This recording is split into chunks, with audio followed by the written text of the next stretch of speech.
Hey everybody, you're the Dragon here, and in this video I'll be talking about what I take on extended bushcraft trips, which is usually overnight, maybe a couple days at max. So yeah, I'll just kind of go through the items and then kind of show you how I pack it out. So since this is going to be overnight, possibly a couple days, I first have to focus on water because I'm in the southwest. So I have a 1.5 liter platypus bag, and it has the extra wide opening, so if I am out and I do come across water, I can refill it quite easily. Just an extra water bottle. Found these at Vons, so it's kind of like a little mini water bladder. I like the concept for the cost of it. What I don't like about this brand is Oakley, is the lid is very narrow and small, so it's hard to refill. So I'll probably just end up getting another, like a couple liter platypus bags or something like that. Probably some off-market brand that's a little bit cheaper. And then in this Condor pouch, I have another 40 liter clean canteen. And then I also have my cook kit in here, which involves, see if I can get this out easy enough. It's going to be a little difficult right now. I do have a stainless steel straw that I keep in there, both for drinking, helping me keep my fire going, and a potential water filter if need be. And there it seems to be coming. And Olight, I believe that is, Ollie Camp, little camp cup. Now with that, I also have in the top of this, kind of tucked away, if you can see right here, this is from 4Dog Stoves. It's just a little lid, fits, provides a good seal. So if I'm boiling up water or cooking anything, it'll sit on here and has an easy way to lift off to make things a little bit easier. And then I carry a 6x8 tarp with stakes, and the lines are already tied onto it to set up an A-frame or lean-to. Food bag, usually with enough for the day or 2 days max. I can also have different size bags. I use dry bags just because they don't seem to smell as much, and with the hang loop, it's pretty easy to hang them up in a tree. Toilet paper and wet wipes, obvious reasons, can be used as tinder. Also has the ability to just, for whatever purposes. Knee brace, in case my knee does start to give me trouble on the trail. It provides a little bit of extra rigidity and a little extra structure for my knee.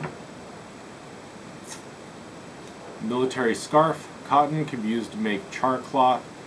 Can also be used to provide warmth on my neck, provide a little extra shade if need be. I can soak it and then use it to help me cool off.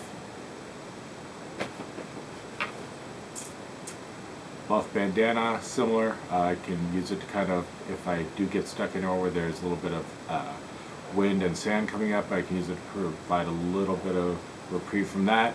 And then I can also use it as a neck scarf or whatever. It's multi-use. Just a basic bandana. Once again, can be used to make char cloth. Can put over my head with a hat to provide a little extra shade. Can be used to wipe off sweat or clean off anything I need to clean off. Smart wool beanie. Keep me a little warm right now when it does start to dip down into the cooler temps. And then I did get the longer kind of roll top, because then if I do sleep, I can pull it over my eyes and get a little extra sleep and keep it dark. Firm grip gloves from Home Depot. As I said in a previous video, I got a 3-pack for just under 10 bucks, so this is an extra set that I can throw in here in case I just need some padding for my hands, and it also provides a little bit of ability, so if I'm doing any heavier duty work, I can keep my hands protected. I'll talk about the pack last. This is kind of thrown on the side of my pack. It's a little survival grenade that was given to me as a Christmas present. This one's made by the Friendly Swede. It has like a fishing kit and a couple other things in here. I can always put the link to it in the description.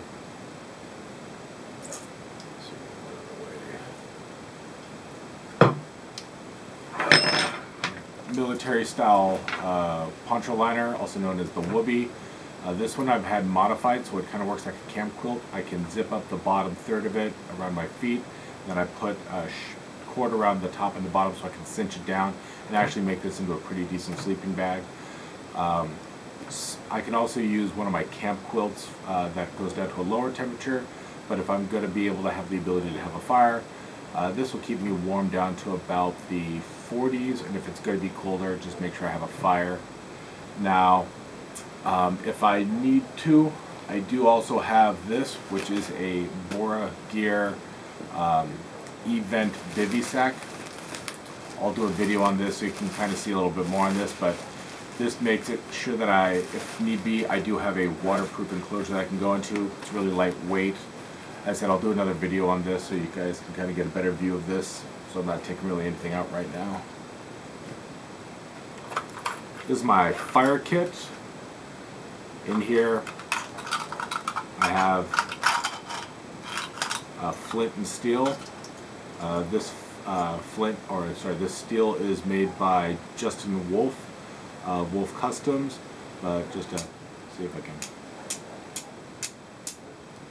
I'm going to do it at cruddy angles, so sorry about that. There you go. So, throws good sparks. I'm still working on getting decent with char cloth, but the only way to learn is by practice. And then usually I keep char cloth in here also. Currently I'm out, so I just need to make some more. And then I also have a Fresnel lens. I don't even remember who I got this from. It was something I found online for like $5 or $7 in one of the trade groups. But it's already pre-wrapped, and it does a great job. The one thing I do is keep it in here to kind of keep it from getting scratches, but it's not small, but it's not big either, so I can hang it around my neck if I want. And then if I have tinder and char cloth, this does a pretty good job of starting a fire. And since I had a lot of practice with this as a kid, I seem to be better with it currently, but hopefully I want to become proficient in all modes of fire starting. And that just kind of goes in this little zip-up pouch. I will probably also throw a lighter in this pouch. That's kind of like the bulk, good portion of my fire kit. Also in the Condor bag, in this outer pocket, I do keep an extra fire steel, and I also keep some water purification tabs if I'm not able to make a fire, that can still purify water.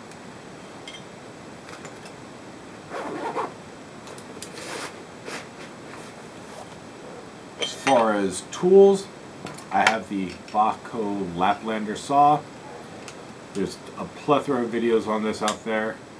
It's a good sturdy saw, very easy to use, does good work. It allows me to cut down poles, clear off trail, and then if I need to just kind of cut down any sort of like get at access to pitch wood off of dead trees, this really makes short work of it. And I believe it goes for about 17 to 20 bucks. Currently, the axe I've been taking out with me, Gransford's Brooks. It's a great little axe, super sharp, easy to maintain, and yeah, it's just, I mean, it took me a while to come across and get one of these because of their price point, but when I found one in the trade group for a good price, I picked it up and then put boiled linseed on this to kind of give it a little more longevity. And then it has the Wolf Custom strike guard and the Patriot leather mask for it, so kind of keep it protected. And then the knife I've been taking out with me lately, although it's not always going to be this knife, is the Bark River Aurora in A2 steel. Extremely sharp, extremely comfortable. One of my first large, expensive purchases, and I gotta say, still love this knife. It's one of my favorite. I mean, I like the aesthetics, and then the function of it with the 0-degree convex does really great if I just need to baton some small wood, but it's small enough that I can do fine detail tasks, and with the center line point, it makes it very easy to kind of make a divot if I do want to try to make a bow drill fire, which I'm still not quite very good at. And I also have a fire steel on here. As it didn't have a lanyard hole, what I did is I took one of those hair ties in a sort of fluorescent orange, so that when I stick it in here, it does keep it very secure, so it's not going in anywhere. And then I did wet form the sheets, so it does, I mean, it's pretty darn secure. I mean, it does loosen a little bit. I think it comes a little bit past the first line, but it stays really secure, and I've had no problem with it. In here, I keep my sharpening kit. This isn't everything that I usually carry, but it's what I have in here right now. It's a Fallen DC4 sharpening stone with kind of a rough side and a diamond ceramic. And then I also have a what do you call it? A field strop. I believe this one was from Line Horse Knives before they kind of separated and became Battle Horse and LT Wright. I'm sure one of the sites still has them, but got green compound on one side, and then got a kind of a little bit rougher on this one. I can't recall what the exact one is. I'll find it, and then I'll put it in the description as well. And then also what I will often keep in here, it's just not in here right now, is some various grits of sandpaper and a chunk of a mouse pad, so I can just kind of sharpen that way. For those of you who are not familiar with that style of sharpening, I'll show it in a future video as well. But that's pretty much all I keep in here is like my sharpening kit, and then the bag itself can be used if I need to gather tinder and then kind of throw that in there. This is a Hidden Woodsman tinder bag that came with some other stuff that I got, and works great, and as usual it's got very sturdy Velcro. It's not going anywhere. I mentioned this in a previous video. This is just a little chunk of styrofoam from one of those little lighted wands that I use to make myself a little lantern for at night. Once again, just use my O-light or any other moderately sized flashlight that fits in the hole and then just provides light. A hank of paracord. This one's from Paracord Planet. It's 50 feet. I went with yellow, so it's bright enough that I'll notice it, but it's not just super bright that everybody else will just immediately catch their eye on it. Let's see. Carabiner for holding up my pack or for suspending anything else that I need to suspend, and then in case of emergency I can possibly use it for any other reason. And then headlamp. This is a black diamond one. I will say that this one has instead of a traditional sort of switch on it, it has kind of almost like a touch screen here where you can swipe it and you'll see it's flashing because it's currently set to the off mode. I got a couple of these because they're a really good price and they work, but I'm really not digging this headlamp. If it ever dies, I will immediately get another one, and I'm not going to get the same brand. The main issues I have with it are that with this, it starts off with the brightest mode and then goes to the dullest mode, which I find problematic. So, let's see. It starts off with its brighter. Sorry, it has a strobe mode, but when you start off, then you have to work it to go dim. I prefer to go dim to light so I don't lose my night vision if I am using this. And then the red on this, it's up in the corner and it has this kind of checkering on the plastic, and it diffuses and it makes almost like a disco. It has little dots. It's not a very clear red light, so that is also another kind of negative. So I have it and I carry it because at least I have some light, but it's definitely not my favorite headlamp, and at some point in time I will most likely be replacing it. And this is kind of my emergency kit, which I will wear on my hip. This is made by the Hidden Woodsman as well. In here I just have some various items. Extra bandana, that's an orange, that can be used for signaling, creating char cloth. A little extra paracord. Some jute twine that has a little bit of Vaseline on it so I can have just a little extra cordage, and it can also be used as tinder. Enzo Burke 75 Scanty Grind D2 steel. Great knife, really great bushcraft knife, great backup knife. I did kind of knock off little hard edges, and then I kind of softened out the hard shoulder right here where it starts to go down convex. It's not quite a Scandivex, but this is a very capable knife, and it's a great backup.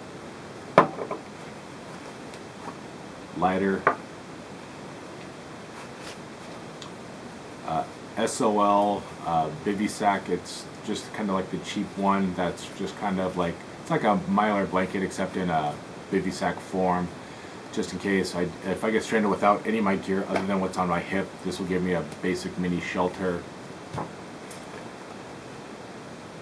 Candle, so I can light this and then use this to dry out fire material if it is very cold out and it's wet out. Also allows me to kind of have a sustained flame so I can get things going, with the added benefit that if I do have a tent or something with me, that this will provide some minimal light. And then my emergency fire kit, which has a few matches with them wrapped up so they stay waterproof, a little magnesium and ferro rod, a little bit of sandpaper for the matches, and then underneath this little piece of plastic I have Vaseline infused cotton that kind of will ensure that I can get fire in pretty much any situation that I come across. And then it all just goes in this little mini Altoids kit, and then the inside is also polished so I can use it to signal with if necessary. And then Rendell's Adventure Training survival card, just kind of to keep me reminded of what I need to be doing. So now let me take a second and I'll kind of put this back together, and then I'll kind of show you what it looks like when it's all packed up. Really quick, before I actually pack this all up, I did want to kind of talk about the pack a little, something I forgot to mention before. This is the Hidden Woodsman Day Ruck, and I got this a little while ago, and I will say that this is an excellent pack. It's really well made, really sturdy. The way I set up is that it has these two flaps on the top to kind of expand a little bit of it. It's a little over 20 liters of space, and if you look inside, it's got this yellow colored nylon to kind of make things a little bit easier to see in there. On the one side here, you got space, which is where I tend to put my paracord, and then followed by my Bachko Laplander saw. And then the rest of the space just fills in here. There is a loop so I can attach my water bladder. I will say, for places where there's going to be a decent amount of water, this is an excellent pack. I mean, it's really well built, it's really simple, but it's very effective. There are a few things I would change on it, but when I ordered, these options weren't available, so maybe in time there will be. And some might have already been changed. So one thing would be this molly webbing here on this side. I would add a large loop here without this little center stitch, so you can slide your axe down the side here, and then maybe do the same for the bottom one here, because then you can still use these two as attachment points with molly, but then this bottom and top one can be used if you want to throw in an axe.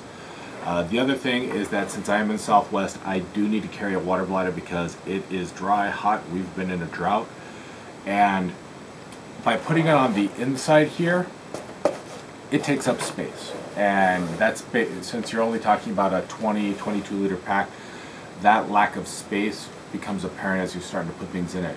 So for a short day hike or even a moderate hike, anything that you're not going to be overnight, that's probably fine. But if you're going to be out overnight, or if you're going to be out for all day, you're probably going to need a little more room. You could probably get away with it by using this, kind of expanded a little. But for me, if there was the addition of an outer pocket here, and then I would be able to slide my water bladder in here, only like a 2 liter bladder, that would have been ideal. Once again, that option wasn't available, and I'm still very happy with this as far as a bushcraft pack. This thing is bulletproof and it's surprisingly comfortable, but those are my personal gripes. Now, many people have this pack. I know Joe has it, and then what's his name, Mitch from Native Survival also has this pack, and they both love it, and reasonably so. This is an amazing pack. I would highly recommend checking out Malcolm at the Hidden Woodsman and look at his gear. Everything I've gotten from him, which would be the pack, my emergency belt pouch, tinder pack, and I have a 5x7 tarp. Everything is extraordinarily well made, attention to detail, quality craftsmanship, and it's made of materials that are going to last a long time. So definitely check him out. He's an amazing person, does great work. But for me, there's a couple things that would make this pack go from a great pack to just beyond great. It would be almost the perfect pack if it just had these couple changes, because then I'd be able to kind of press this into service for more overnights that I know that if water's not going to be around, I still can do something with it. That being said, with its current setup, I still can get by. I just have to kind of be very, very conscious about what I'm bringing in, making sure I have a purpose for it. So like you'll notice in this video, I didn't show any sort of like sleeping pad. I could possibly strap one onto the top, which I might do if I absolutely need it. Some of the areas I've been going to lately that I have used as packs, I've only used it a few times for overnighters. There's been enough ground stuff that I've been able to kind of put bowels down and sleep on those and use those as a sleeping pad. But yeah, that's pretty much my thoughts on this pack. So now to kind of show you how I pack it up, after it's all opened up, it's just kind of a bucket style. In the very bottom, I throw my knee brace because there's not a great chance of me needing it, but if I do need it, then it is there and it's available to me. Then I throw in my bivy sack, and I also throw in my tarp. And I kind of throw that on the side to kind of balance out. Then on top of that, I will tend to throw my cook kit water.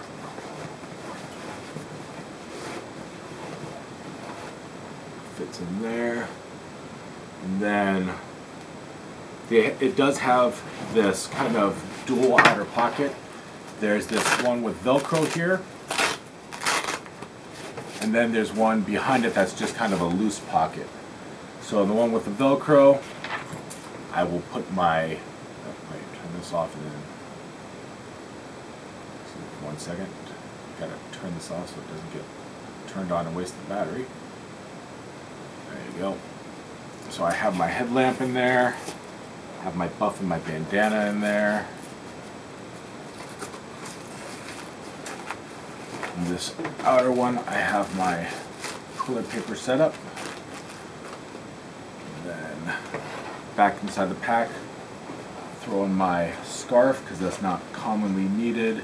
And then my sharpening kit.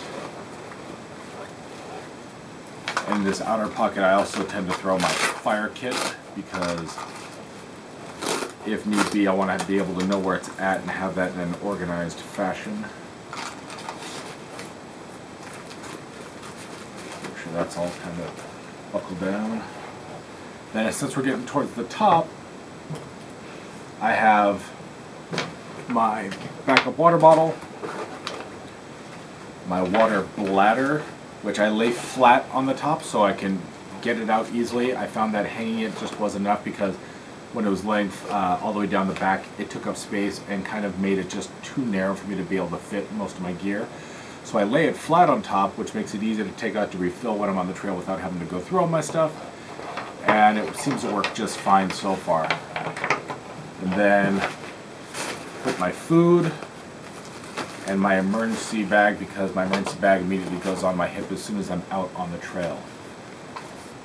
And it kind of folds over, buckles down, and as you can see, it's completely cinched down, so if need be, I can actually open this up and get some more stuff in there, possibly like my sleeping pad, but for the most part, it sits like this.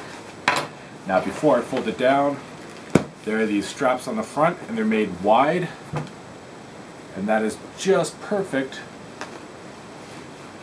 to slide my small forest axe in and then have it sitting there. And I pull this down over the top and just kind of clip in. Once again, with the way the clips are set up, I also can put extra stuff on here, and I do have an extra pouch. See if it's anyone near me. I have this extra kind of MOLLE pouch that I can also attach on the outside here, which I can hold extra items as need be. So that's also an option, which another reason why I like the way he has his MOLLE set up is because I can still have my axe in here and I can put the pouch over that, and I'll still have access to little things if I need a little more extra kind of organization. Oh yeah, I forgot to throw in my gloves. Toss those in there.